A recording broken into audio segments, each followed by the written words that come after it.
महाराष्ट्र म्हटलं की देवीची उपासना हा परंपरेचा अविभाज्य भाग आहे। देवी भागवत या ग्रंथात देवीच्या 51 शक्तिपीठांचा उल्लेख आहे। पण तुम्हाला माहिती आहे का, त्यापैकी महाराष्ट्रात असणाऱ्या देवीच्या शक्तिपीठांना 3.5 शक्तिपीठ का म्हणतात? खरं तर कोल्हापूरची करवीर निवासिनी श्री अंबाबाई महालक्ष्मीचं मंदिर हे पहिलं पूर्ण शक्तिपीठ आहे, ज्याला दक्षिण काशी असंही म्हटलं जातं।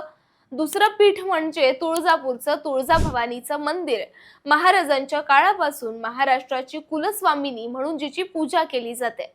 तिसरं पीठ आहे नांदेड जिल्ह्यातील माहूरचं रेणुका माता मंदिर, जिचं रूप जगदंबा म्हणून मानलं जातं।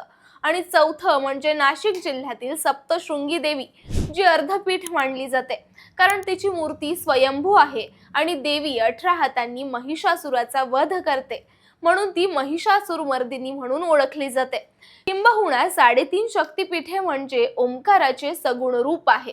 ओंकारामध्ये 3.5 मात्रा आहेत।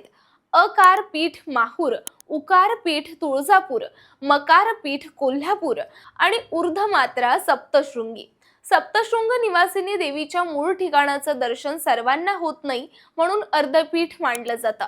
त्यामुळे या 3 पूर्ण आणि एका अर्ध्या म्हणजेच 3.5 शक्तिपीठ महाराष्ट्राच्या धार्मिक वारशात विशेष महत्त्वाची मानली जातात।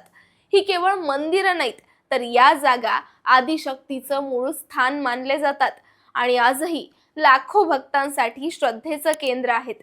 उदो उदो अंबेचा